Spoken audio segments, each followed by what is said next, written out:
The United States of America is ranked #1 on the global scale of military power.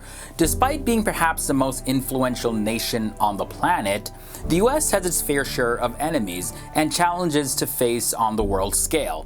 And to protect US's interests abroad and defend its territory effectively, that comes at a price.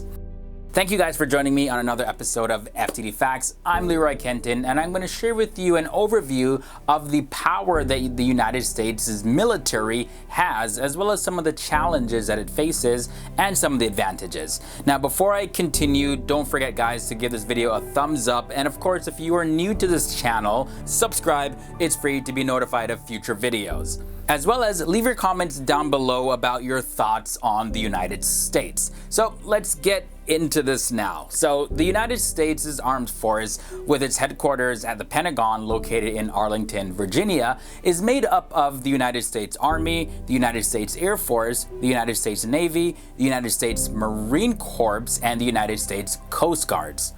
In terms of the defense budget, the total defense budget is $587.8 billion.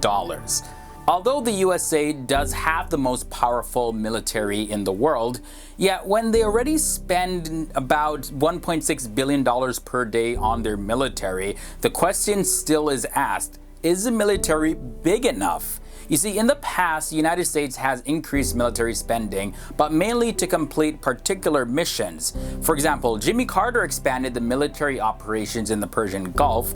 There's also Ronald Reagan and the arms race with the Soviet Union. And of course, George W. Bush and the war in Iraq and Afghanistan.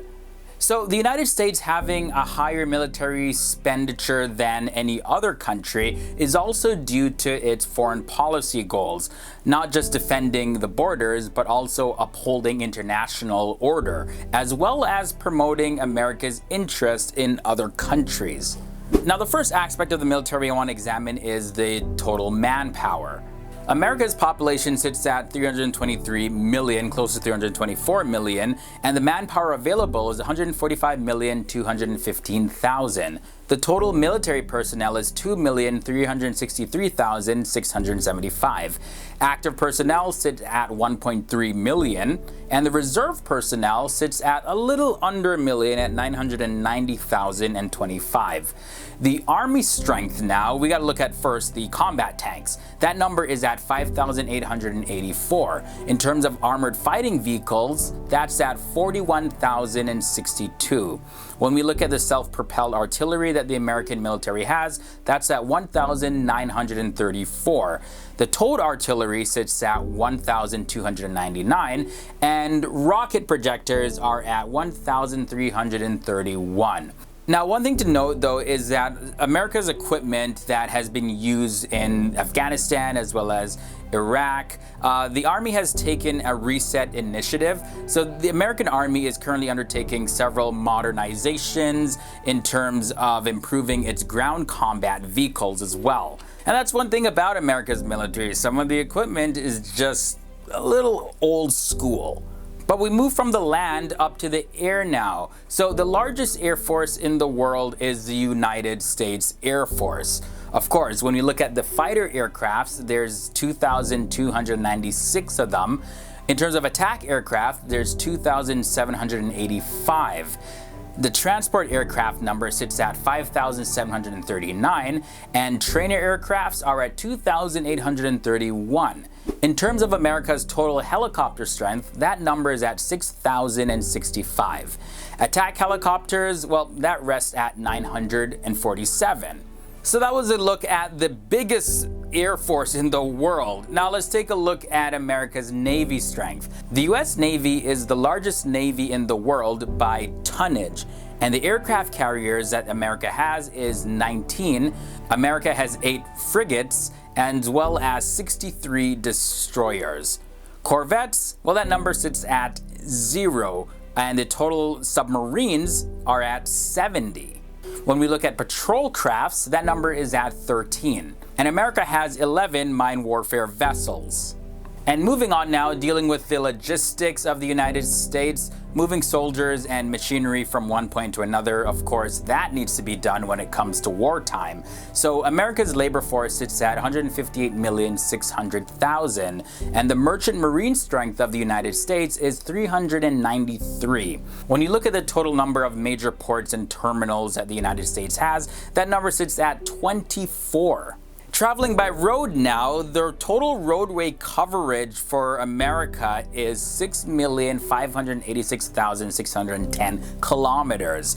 Railway coverage is at 224,792 kilometers, and America has 13,513 serviceable airports. And you know what? We can't talk about America's military power without talking about their nuclear capabilities. Between the year 1940 and 1996, the US government spent at least $8.89 trillion on nuclear weapons, as well as facilities and other equipment relating to nuclear weapons. It's also estimated that the United States has made over 70,000 nuclear warheads. That is more than all the nations with nuclear capabilities combined. But America's current nuclear warhead stockpile sits at 4,480, and this does not include those that are retired or awaiting to be dismantled. And if you're not familiar with the term warhead, well, warhead refers to the explosive or toxic material that is transported by a projectile like a rocket or a missile. So based on what we already saw, the United States Armed Forces has significant capabilities in both defense and power projection due to its large budget, resulting in advanced and powerful equipment and its widespread deployment of its forces around the world, including about 800 military bases overseas in other foreign locations. That is crazy. Now, there's countries like Russia, China, Iran are investing and advancing their military in a big way, and they're exploring new designs for nuclear weapons as well. In Europe, Russia remains the primary threat to American interests. And as I mentioned in our video on how much power Russia has increased its investment in modernizing its military, so they're really beefing things up. In the Middle East, Iran is the primary threat, and of course it's China in Asia as well as North Korea, as we can all see now based on recent developments. Now, because of these threats to the United States' interests, the government of the United States faces a constant challenge of employing the right balance of US diplomatic, economic, intelligence, and military capabilities to protect and advance the US interests. But analysts have raised concerns about the US's shrinking armed forces and aging equipment. It's reported that since the year 2011, the United States' defense budget has dropped by $78 billion. But despite any challenges and poor reputation in certain foreign countries, the United States is not a nation that you want to go to war with. Not just due to the sheer size of their military, but also because of the support of its allies such as UK, Canada, Israel, Japan, Germany, India, France, as well as others.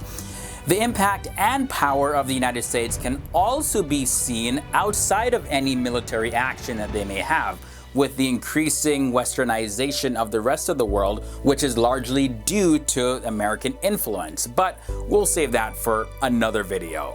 Well, that's it for this overview of the United States military power. I've also done military power videos on Russia, India, Pakistan, Canada, and most recently North Korea. So the link to those are down below if you want to check them out, as well as my social media links are down below. Did I say social media? I think I've said so many words in this episode, my brain's getting fried. But yeah, so time to wrap up this video. So the superpower of the world, the United States of America, has been a symbol of power, hope, and prosperity for as long as I can remember.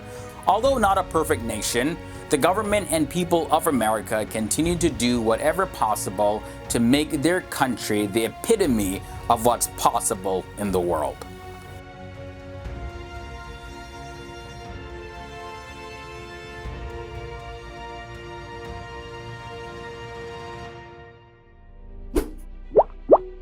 Hey guys, and before you get out of here, I just want to suggest some videos for you. Check out this playlist of our other military power videos right here. Or if you're not really into the military power videos that I mentioned close to the end of this episode, you can check out facts videos on other subjects. Thanks for watching guys, and I'll see you real soon.